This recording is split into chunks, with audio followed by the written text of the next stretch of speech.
Good evening, this is Kuro. Got a tier 8 game and my Kagero, going over the matchmaking. Have an enemy ranger, and no radar. That's always a nice change.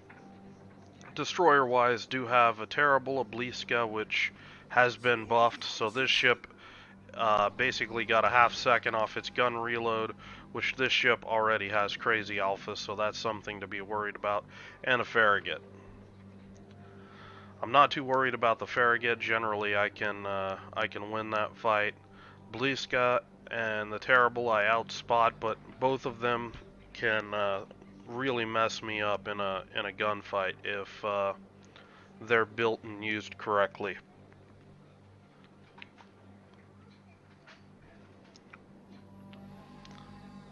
So kind of the lesson this game is going over torpedo boat positioning.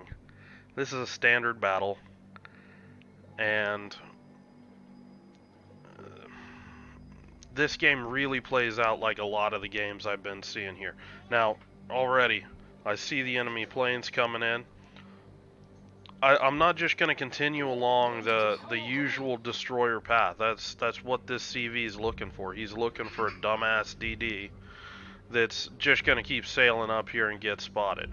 So, you know, I'm turning out. The more I turn out, the Ranger gets pushed into, or gets pulled into the Edinburgh's AA. Okay, now the CV is wondering, is there a DD out here? What's going on? So he's going to come back and look, but now I'm starting to get well off the path that a destroyer normally takes right up here. So I see a smoke up here, so I just go ahead and dump a set of torpedoes right through there. I don't want this Martel, the Pensacola, and things to be able to sit here and use this against my team. This, has Farragut written all over it. If I was, and actually, well, that was a cruiser, but I think that's the Farragut shooting back there right now. But what I'm looking at right now is the enemy team. Okay, the battleship and the Martel, they both seem interested, like they're interested in sailing to the 9 and 10 line. So I sail up here just to try to get some spotting on them.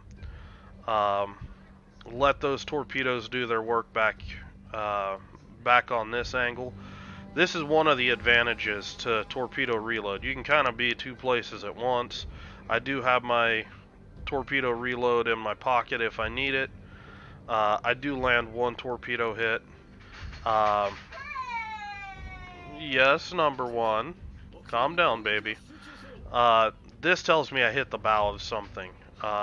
These torpedoes, they've got really good alpha damage. Something hit the bow or stern of a ship. What? I don't know what. It could be, the Pensacola. I kind of think that would be more damage.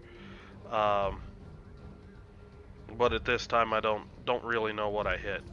Now, you can't really see what I'm doing, but I'm basically aiming at multiple ships, trying to overlap. Okay, the Pensacola, the Martel, the Nagato, he's just fleeing, so he's not really really a target. What I'm anticipating, this Edinburgh, he's not really shooting right now. This Cleveland's running. I'm anticipating these ships turning back out because they're kiting into the border. I expect that they're going to push. They've got more ships out here than my team does, and you can see, the Pensacola is starting to turn in, the Martel's starting to turn in, and I'm going to get a piece of the Martel right here.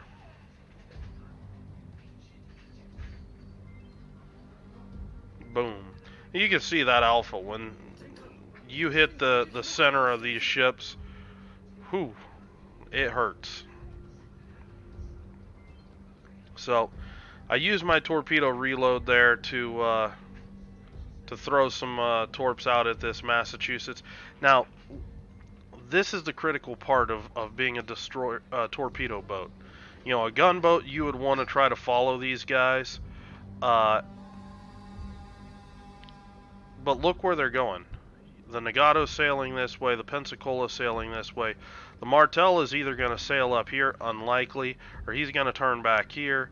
This Massachusetts, you know, he may sail this way. I kind of doubt it. He seems like he's trying to follow everybody. So I'm anticipating everybody's coming back this way. So I'm a torpedo boat. I want to be in front of the enemy push. So what am I doing? I'm already shifting my position over from the 9-10. I want to get over here on the 7 line and be able to spot these guys from my team back here, but get some good torpedo drops on these guys.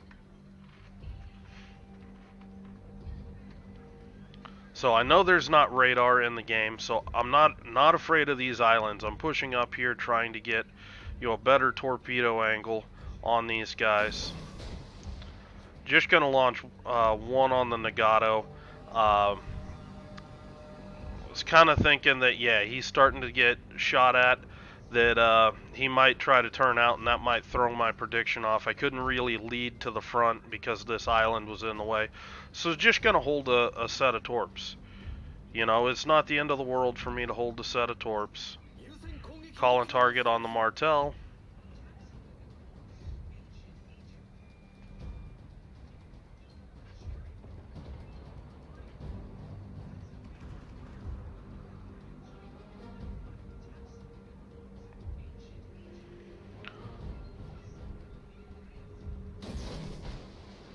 Now you saw that I led that short. I was anticipating that he's either going to turn out, turn in, and honestly, it's wasted torps. I get some really good fire chance here, and this Nagato, he's just, yeah, he's in trouble.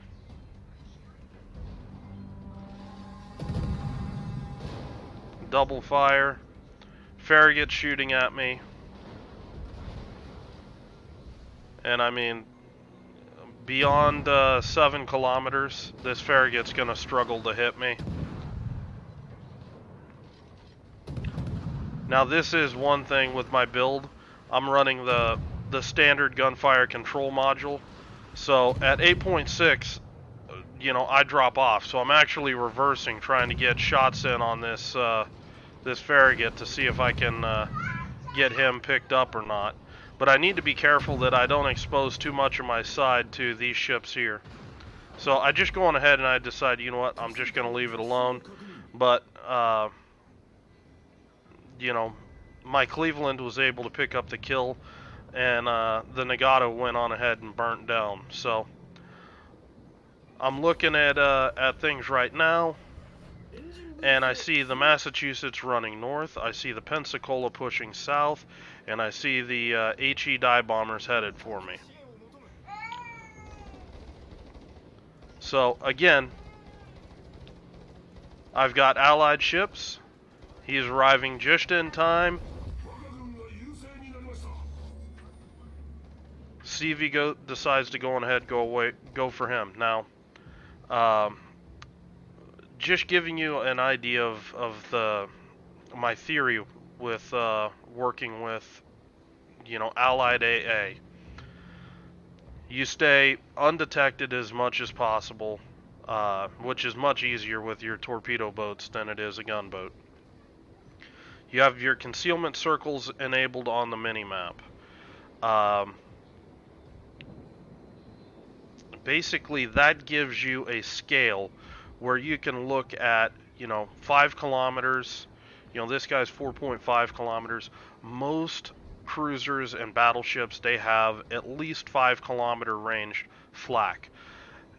I'm not interested in his continuous AA. The AA has been overpowered during some patches. It's been underpowered in other patches. The one thing that's been consistent is if the CV cannot dodge flak, he will take significant damage to his planes when he hits flak clouds. So what I'm trying to do, I'm trying to force this CV. If he wants to drop me, he's got to try to make moves inside of allied flak. My destroyer here doesn't have flak. or there would also be my AA, excuse me, involved in this. But Kagero, with the really limited AA that it has, uh, I'm really just relying on allied AA to make these guys lives a little more painful if they're coming to drop me. You make a miss, you make them you make a miss by staying dark until the last minute. Um, the CV flies by you, and if he decides that he needs to he wants to attack you, he needs to complete a turn, and it's typically going to be a sharp turn uh, in order to come right back on you. If he flies outside of Allied AA and comes back, he's lost track of you unless he's been able to drop a fighter or something on you, and you're not able to shoot it down in time. Uh, if he flies too far away, it gives you the chance to, okay, you flew out. I'm just going to turn right back into you, and next time you're coming in, you detect me. You don't have time to arm and focus the attack before I'm already by you.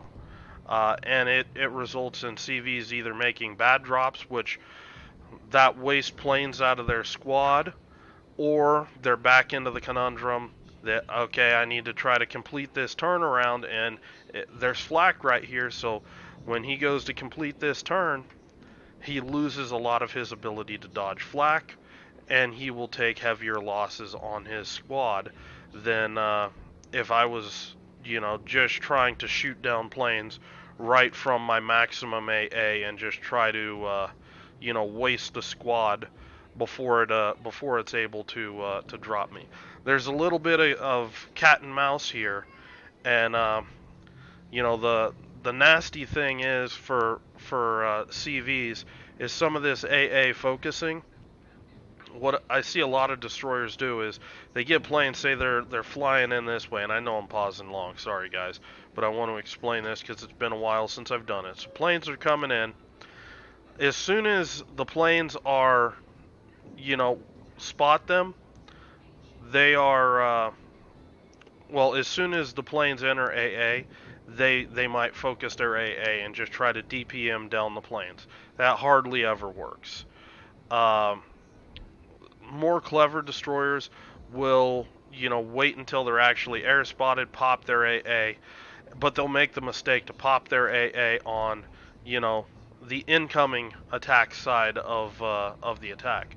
Usually, what happens, unless the planes are coming up from, a stern direction, they're not going to be able to drop you initially unless they know exactly where you are due to radar, or you were shooting, or something like that. They're going to have to fly by you. So hold on to your manual focus and use it when these guys fly by you. And if your DD has flak, you can really add your flak damage to your allied AA when these planes are trying to complete this turn, and save your damage where it's going to be most effective. So that's something that I don't see a lot of people talking about with the relationships of how to deal with CVs when you're playing a destroyer. I still run torpedo reload on just about all of my torp boats that have the option, just because I can solve most of my CV problems just with good positioning. And sure, at the end of the game, if all my team has died, yes, the CV might be able to just free farm me because I'm in a ship that has crap AA, but that's relatively rare that the team will just melt.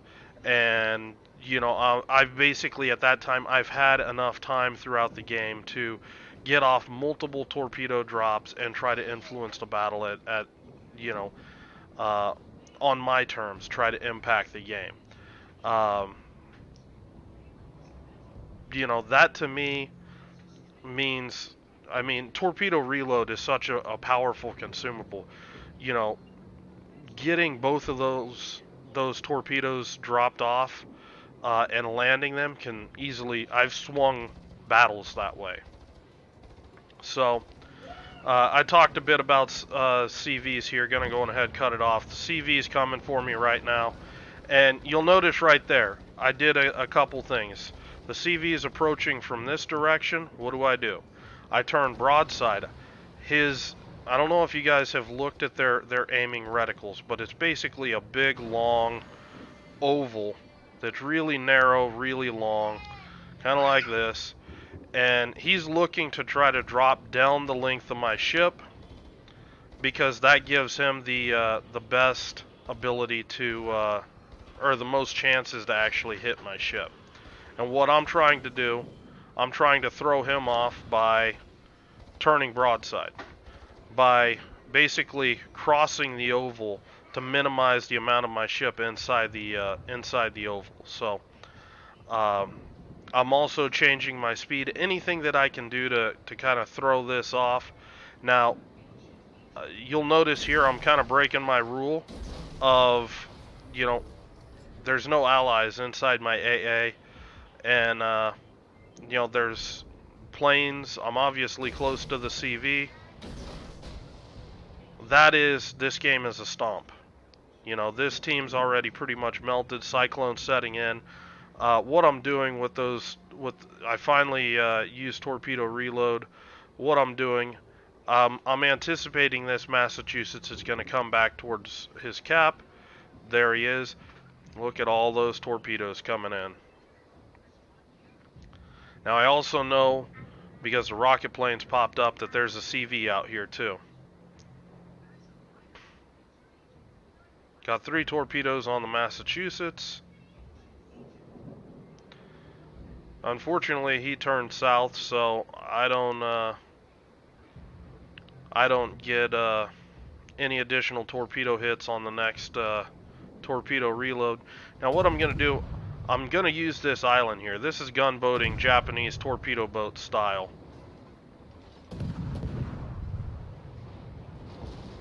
Okay, he's going to shoot, just going to dodge, and I'm just using this island, and in this case also using the Cyclone to basically help me break contact, not take a bunch of secondary damage. I did get an unrepairable fire on him. CV's trying to drop me with torpedo planes. Just going to wrap around the island. Just, you know, islands are great at absorbing torpedoes, and that's what I'm looking to do. Now, look at my positioning. Okay, CV, he's flying into a Cleveland. You know, he's got Gneisenau and Roma.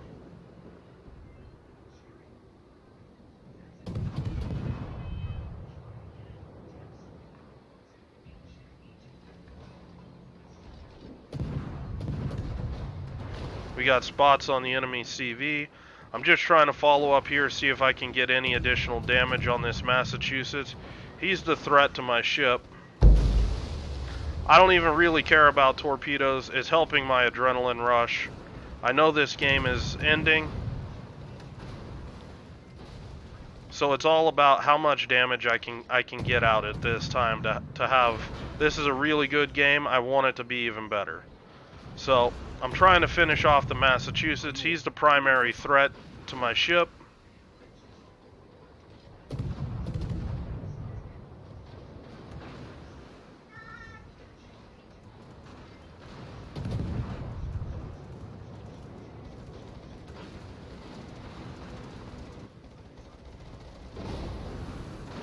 You'll notice I'm pretty much ignoring the CV, and I'm doing that because it's just helping my adrenaline rush.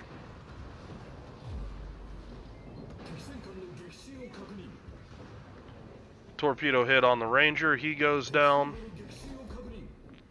and that's clears up this flank.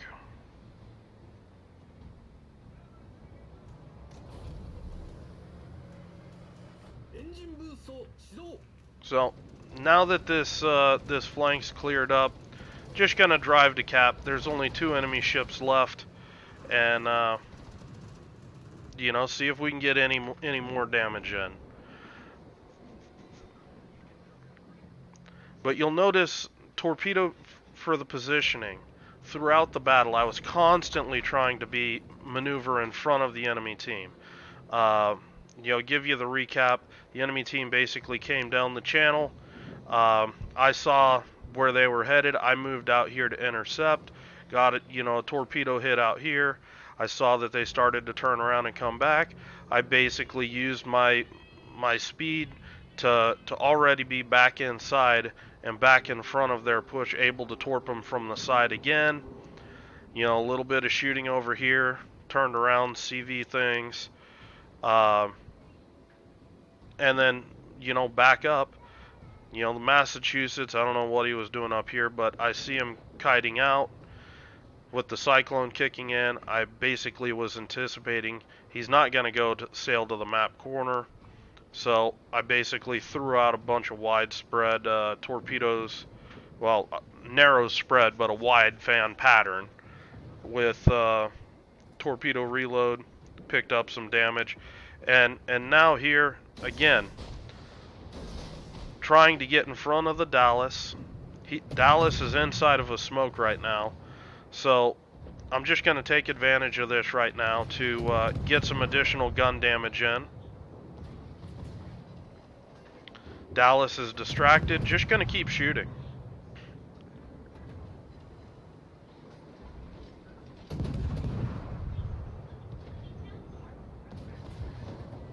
Able to pick up the kill on the Dallas.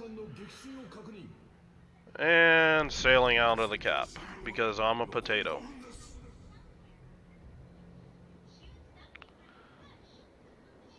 But this game's going to be over here shortly. Bismarck, he's just YOLO pushing, but I mean, he doesn't really have anything left in the tank. So I know that this game is pretty much a stomp. So this game kind of give you a lot to think about as far as torpedo boat positioning. Give you an example of how I play against CVs, and maybe give you guys some more tools to use against CVs, and might relieve some of the stress that I know some people feel about playing a destroyer against CVs. So I hope you guys enjoyed this game. Hope you guys are having a good day, and I will talk to you later. If you have any questions or comments, leave them below, and I'll talk to you later.